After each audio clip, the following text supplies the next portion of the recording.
इंदौर विकास प्राधिकरण इन दिनों मिशन सिंहस्थ 2028 को लेकर सख्त है और शहर के विकास को रफ्तार दे रहा है। श्रद्धालुओं को सुगम यातायात उपलब्ध कराने के लिए MR12, MR11 और MR10 के विकास को रफ्तार दी जा रही है। देखिए एक खास रिपोर्ट। उज्जैन में 2028 में आयोजित होने वाले सिंहस्थ महाकुंभ को लेकर इंदौर विकास प्राधिकरण ने इंदौर में यातायात सुधार के लिए बड़े पैमाने पर विकास कार्यों की शुरुआत कर दी है।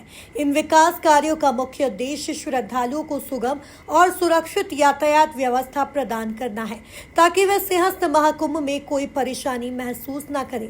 प्राधिकरण द्वारा 3 मुख्य मार्गों पर विकास कार्य चल रहे हैं, जिनमें MR12, MR11 और MR10 शामिल हैं, जिसमें MR12 पर सड़क निर्माण और रेलवे ओवरब्रिज निर्माण का कार्य जारी है। नहीं, देखिए, सिंहस्थ को दृष्टिगत रखते हुए हमारे 2-3 मेन फोकस एरिया हैं। सबसे पहले तो जो MR12 है, हम कोशिश ये कर रहे हैं कि MR12 का काम जल्दी हो जाए। उसमें जो नदी के ऊपर एक हमें रिवर ओवरब्रिज बनाना है, उस पर हमने टेंडर लगा दिया है। इसी प्रकार एक रेलवे लाइन है वहाँ, उसके ऊपर से रेलवे ओवरब्रिज का काम, और बाकी MR12 में जो टोटल 9 किलोमीटर की सड़क है, तो लगभग उसमें हम लोग 5 किलोमीटर का निर्माण जो है वो उस पर पूरा काम चल रहा है। उसमें 3.5 किलोमीटर हम पूरा कर चुके हैं। इसी प्रकार एक और मेन जो काम है वो MR11 का है। MR11 पर भी काम चालू कर दिया है 73 करोड़ रुपए की लागत से, उसमें उसका वाइडनिंग का, क्योंकि AB रोड से और जो बाईपास तरफ जो लोग जाएंगे तो ये मुख्य सड़क हो सकती है। इसी प्रकार जो MR10 के ऊपर जहां ISBT बन रहा है, वहां पे रेलवे लाइन जाती है और अभी 4 लेन वहां पे ब्रिज है, तो उसको वाइडनिंग करना काफ़ी ज़रूरत लगती है उसकी, कि ये काफ़ी ज़रूरी है। तो उसको 4 लेन और हम लोग वाइडनिंग कर रहे हैं, तो टोटल 8 लेन का वो फ्लाईओवर हो जाएगा। उसके लिए रेलवे में हमने जो अपना ड्राइंग भेजी थी, तो वो रेलवे से स्वीकृत होकर उसकी NOC हमको जल्दी 1-2 दिन में मिल जाएगी। और जैसे ही रेलवे से NOC आ जाएगी, हम लोगों ने उसका DPR बना के रखी है, उसका टेंडर लगा देंगे। ये 713 मीटर लंबा फ्लाईओवर होगा और 4 लेन होगा, और लगभग 85 करोड़ रुपए इसकी जो है लागत कॉस्ट है।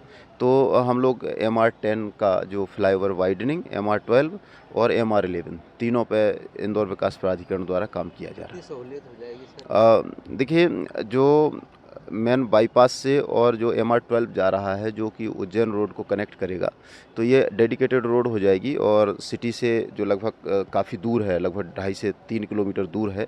इसके साथ ही रेलवे ओवरब्रिज का निर्माण भी किया जा रहा है, जो यातायात को सुगम बनाने में सहायक होगा।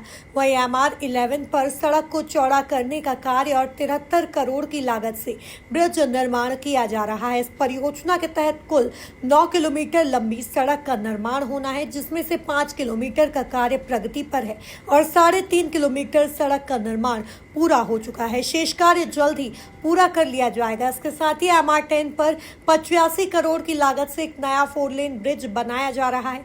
यह वर्तमान में एक 4 लेन ब्रिज है, जिसे बढ़ाकर 8 लेन का ब्रिज बनाया जाएगा। तो जो ट्रैफिक आता है वो शहर में आने से बच जाएगा। तो एक तो जो लोग आने वाले हैं, यात्री हैं, उनको फ़ायदा होगा, क्योंकि उनको शहर में नहीं आना पड़ेगा, और जो शहर के जो मूल ट्रैफिक है या जो व्यवस्था है, वो जो है सुगम जैसी चल रही है वैसी ही चलती रहेगी।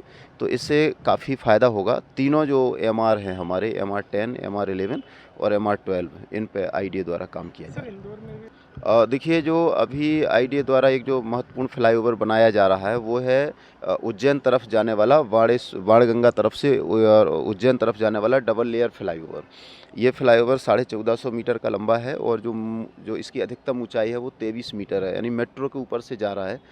तो ये जैसे बन जाएगा, तो इधर बाणगंगा तरफ से जो उज्जैन जाने वाले यात्री हैं, वो सीमलेस कनेक्टिविटी रहेगी। ट्रैफिक का जो सिग्नल है वहाँ, उससे बच जाएंगे, और जो क्रॉस होता है तो वो क्रॉसिंग भी बच जाएगी। तो हमारा उद्देश्य ये है कि सिंहस्थ के पहले जो लवकुश चौराहा है, उसको सिग्नल फ्री करके और यात्रियों को सुगम यातायात को सुगम बनाया जाए। तो हम जो फ्री लेफ़्ट टर्न बनाना होंगे, फिर इसके बाद वो करेंगे, जंक्शन इम्प्रूवमेंट होगा वो करेंगे, क्योंकि लवकुश पर एक फ्लाईओवर तो बन चुका है और लोकार्पित हो गया है, तो उस पर से यात्री निकल रहे हैं। दूसरा, ये फ्लाईओवर बनने के बाद काफ़ी ज़्यादा सहूलियत हो जाए। इस परियोजना से श्रद्धालु को यातायात की कोई भी परेशानी नहीं होगी। इन विकास कार्यों के पूरा होने से न केवल सिंहस्थ महाकुंभ में आने वाले श्रद्धालुओं को राहत मिलेगी, बल्कि इंदौर शहर के यातायात की स्थिति भी सुधरेगी। प्राधिकरण ने आश्वासन दिया है कि यह सभी कार्य निर्धारित समय पर पूरे किए जाएंगे, ताकि 2028 में आयोजित होने वाले सिंहस्थ महाकुंभ के दौरान किसी प्रकार की कोई परेशानी न हो। Bureau report, MP news, Indore.